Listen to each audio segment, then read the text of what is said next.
இந்நாளில் நமக்கு கொடுக்கப்பட்ட வேத வசனம் யோசுவா 1ஆம் அதிகாரம் 6வது வசனத்துல பலன் கொண்டு திடமனதாயிரு. பலன் கொண்டு திடமனதாயிரு. நான் யோசுவாவை பத்தி இன்னைக்கு நான் எடுக்க போறது இல்ல. ஒரு பலமுள்ள ஒரு ஸ்திரீயை பற்றி இங்க நம்ம பார்க்கலாம். நியாயாதிபதிகள் புஸ்தகம் 4ஆம் அதிகாரம் 4வது வசனம். அக்காலத்திலே லபிதோத்தின் மனைவியாகிய தெபோராள் என்னும் தீர்க்கதரிசியானவள் இஸ்ரவேலை நியாயம் விசாரித்தாள்.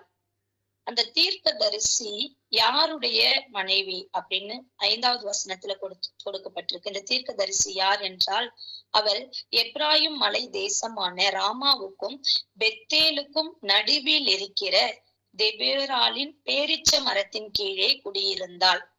அங்கே இஸ்ரவேல் புத்திரர் அவளிடத்திற்கு நியாயம் விசாரணைக்கு போவார்கள் அப்படின்னு. அந்த ஸ்திரீயானவள் எப்ராயிம் மலை தேசமான ராமாவுக்கும் பெத்தேலுக்கும் நடுவில் இருக்கிற ஒரு வீட்டுல குடியிருக்கிறாங்க. அந்த வீடு எங்க இருக்குன்னு பார்த்தோமானால் ஒரு பேரிச்ச மரத்தின் கீழே காணப்படுகிறது. பேரிச்ச பழம் நமக்கு பலத்தை கொடுக்கிற ஒரு பழமாய் காணப்படுது இல்லைங்களா? எல்லாருக்கும் தெரியும். ஒரு டாக்டர் கிட்ட போனா கூட அவங்க சொல்லுவாங்க, நீங்க நைட்ல பாலும் பேரிச்சம் பழமும் சாப்பிடுங்க, அப்போ உங்களுக்கு அதிகமான பிளட் சர்க்குலேட் ஆகும், உங்களுக்கு பலத்தை கொடுக்கும் அப்படின்னு சொல்லிட்டு. அப்ப அவ்வளவு ஒரு பலசாலியான ஸ்திரீயாய் இங்க கொடுக்கப்பட்டதின் விதமாக இந்த பேரிச்ச மரத்தின் கீழே அவர் குடியிருந்தாள் அப்படின்னு சொல்லிட்டு கொடுக்கப்பட்டிருக்கு. அவங்க என்ன பண்றாங்கன்னா, அந்த புத்திரர்களை, இஸ்ரவேல் புத்திரர்களை நியாயம் விசாரணைக்கு அவங்க வரும்போது அவங்களுக்கு நல்ல ஒரு தீர்ப்பை கொடுத்து ஒரு சமாதானமான வார்த்தைகளை அவர்களோடு பேசி ஒரு விவேகமான தீர்ப்பை அவர்களுக்கு கொடுக்கிற ஒரு ஸ்திரீயாக காணப்பட்டாள். அது மாத்திரமல்ல, அவங்க ஒரு தீர்க்கதரிசியாய் காணப்பட்டாங்க. இந்த இஸ்ரவேல் புத்திரர் யார் என்று பார்ப்போமானால் நியாயாதிபதிகள் 4ஆம் அதிகாரம் 1வது வசனத்துல ஏகுத் மரணம் அடைந்த பின்பு இஸ்ரவேல் புத்திரர் திரும்ப கர்த்தரின் பார்வைக்கு பொல்லாப்பானதை செய்து வந்தார்கள். ஆகையால் கர்த்தர் அவர்களை ஆஸ்தோரில் ஆளுகிற யாபின் என்னும் கானானியருடைய ராஜாவின் கையிலே விற்று போட்டார். அவனுடைய சேனாபதிக்குள் சிசேரா என்று பேர். அவன் புறஜாதிகளுடைய பட்டணமாகிய ஆரோசேத்திலே குடியிருந்தான். இந்த செசேராவை குறித்து இந்நாள் நம்ம பார்ப்போமானால் 3வது வசனத்துல அவனுக்கு 900 ரதங்களும் இருந்தது.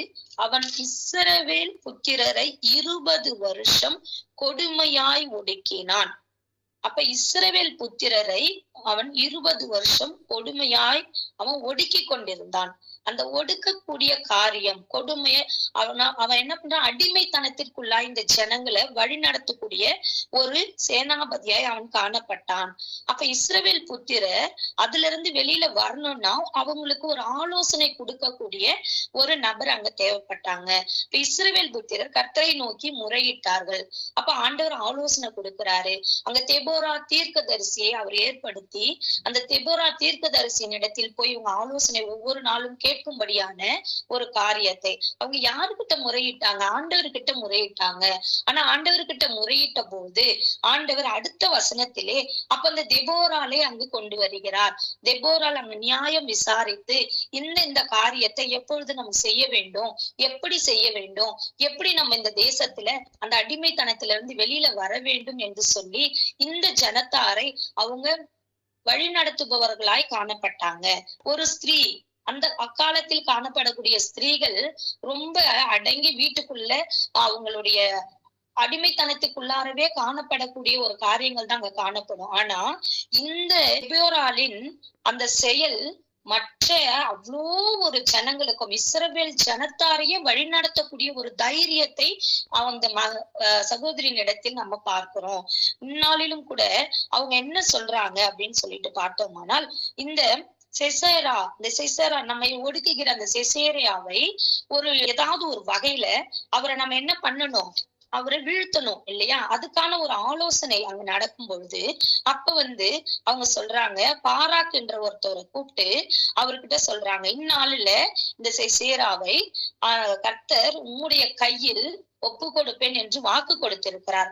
அதனால நீங்க என்ன பண்ணுங்க, தேவனாகிய கர்த்தர் உனக்கு கட்டளையிடவில்லையா என்றால் 7ஆம் வசனம் கடைசி பகுதியில எப்படிப்பட்டதான கட்டளையை தேவன் வெளியிட்டார் என்றால், நான் யாபீனின் சேனாபதியாகிய சிசேராவையும் அவன் ரதங்களையும் அவன் சேனையையும் கீசோன் பள்ளத்தாக்கிலே உன்னிடத்திற்கு வரை இழுத்து அவனை உன் கையில் ஒப்பு கொடுப்பேன் என்றும் இஸ்ரவேலின் தேவனாகிய கர்த்தர் உனக்கு கட்டளையிடவில்லையா என்றால்.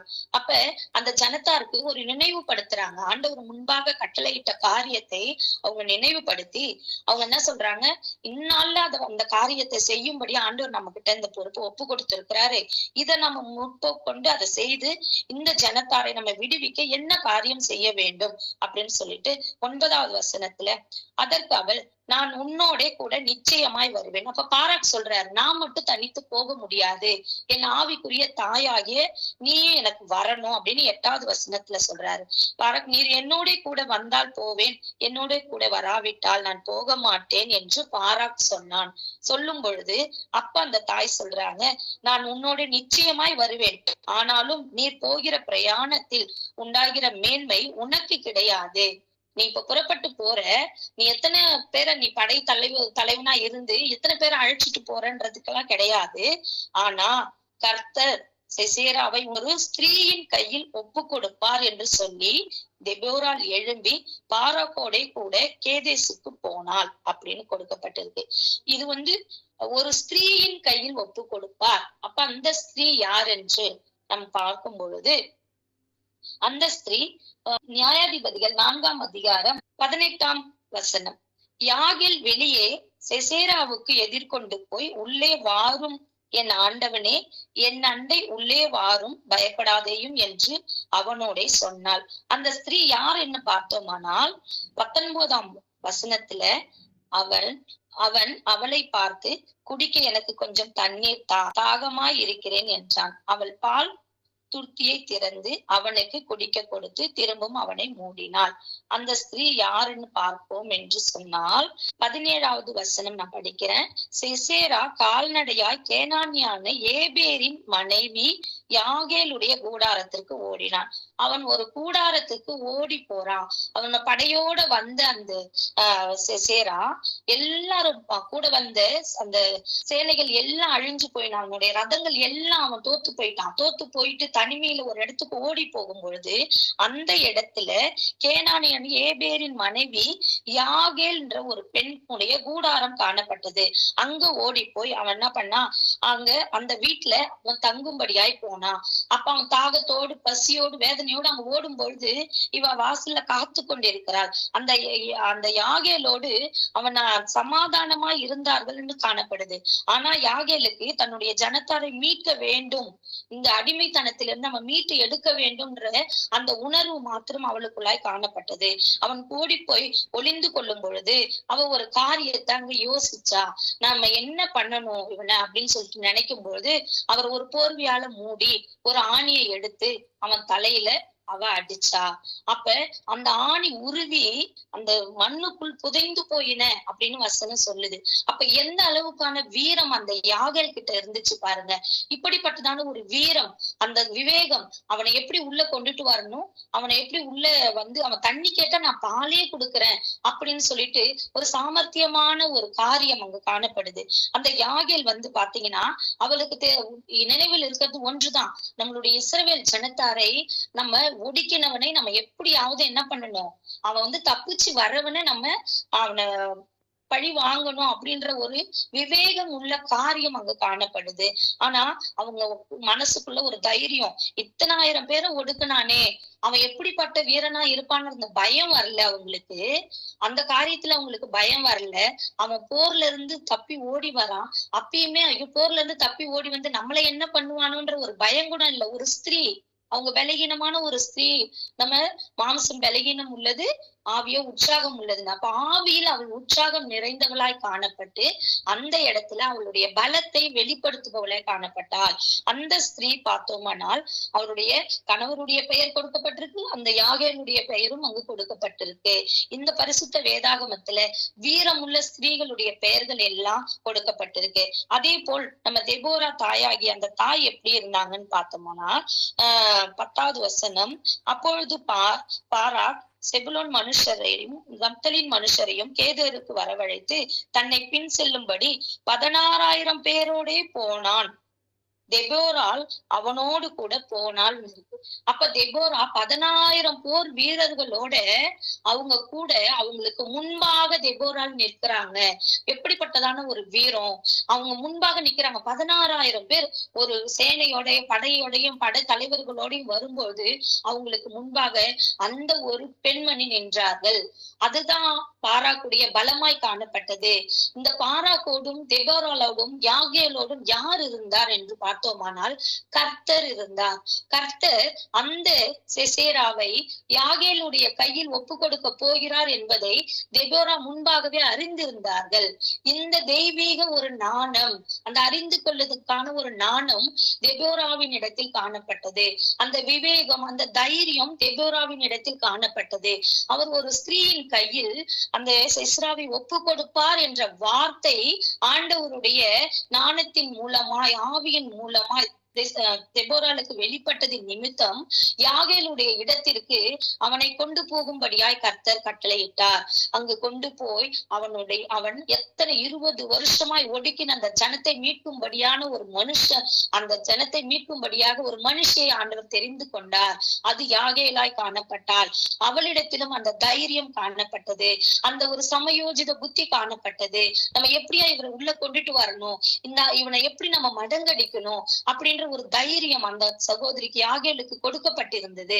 அதனாலதான் முன்பாகவே தெபோரால் யாகேலை குறித்து அந்த பெயர் கூட சொல்லல, ஒரு ஸ்திரீயின் கையில் ஒப்பு கொடுப்பார் என்று.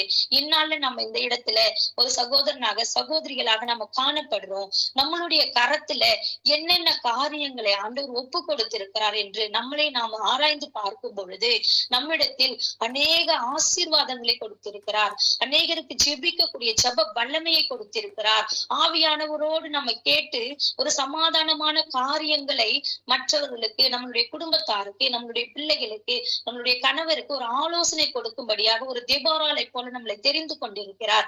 அது மாத்திரமல்ல, வீரமுள்ள ஒரு செயல்களை நாம் முன்னிருந்து செய்யத்தக்கதான காரியங்களை நம்மிடத்தில் ஆண்டவர் எதிர்பார்த்து கொண்டிருக்கிறார்.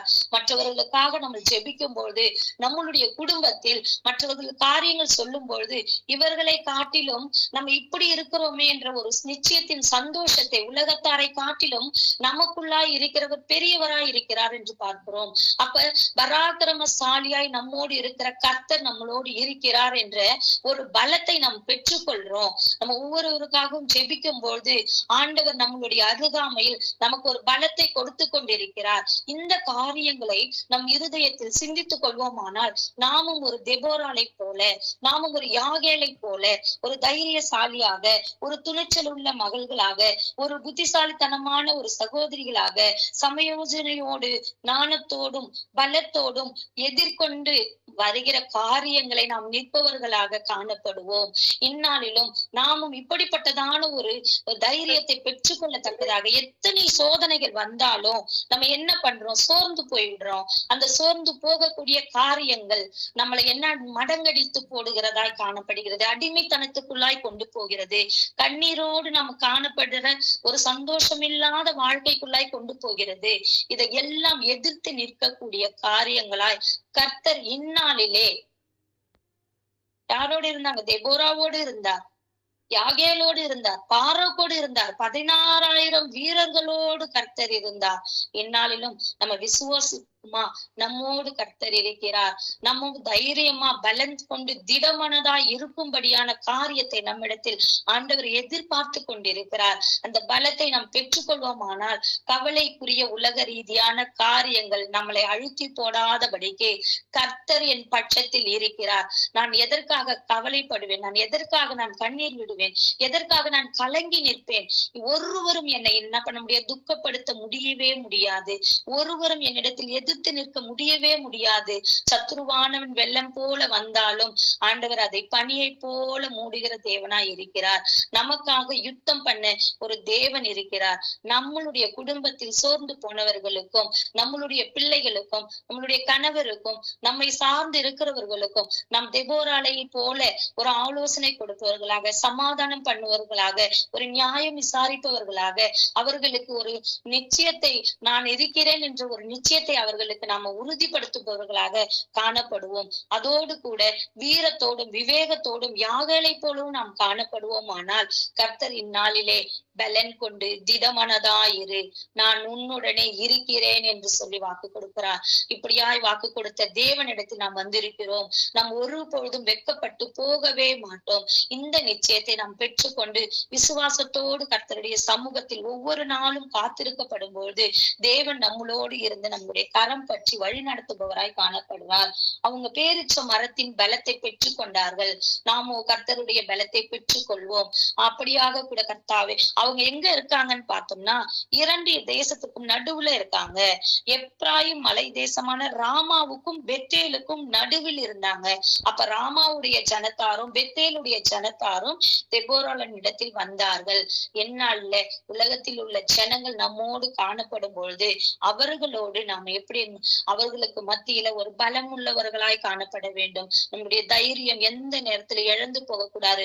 ஒருத்தவங்க இப்படி பேசிட்டாங்களே துக்கப்படுத்தக்கூடிய காரியம் நம்மளுடைய இருதயத்தில் இருந்தால் இந்நாளிலே அதை எடுத்து வெளியில் போடும்படியான காரியத்தை ஆண்டவர் வெளிப்படுத்துபவராய் காணப்படுறார். நமக்குள்ள ஒரு தைரியம் காணப்படும் பொழுது நம்ம எப்படி ஆண்டவர் சொல்றாரு, பிசாசானவன் காலின் கீழ் நசுக்குவேன்னு சொல்றார். இந்த வார்த்தை, பிசாசானவன் நம்மளை கெர்ஜிக்கிற சிங்கத்தை போல நம்மளை தேடி வரும் பொழுது அவனை காலின் கீழ் நசுக்குவேன் என்று சொல்றார். அப்ப நசுக்கி போடுகிற தேவன் நம் பட்சத்துல இருக்கிறார். எந்த விதமான ஒரு காரியம் நம்மளை எதிர்த்து நிற்காதபடி நம்மளை வேலி அடைத்து தேவன் தாமே பாதுகாத்து கொண்டிருக்கிறார். விசுவாசத்தோடு இந்நாட்களிலும் நம் ஜெபத்திற்கு நேராக கடந்து போகலாம். கர்த்தர் தாமே இந்த வார்த்தைகளை ஆசீர்வதிப்பாராக. ஆமேன்.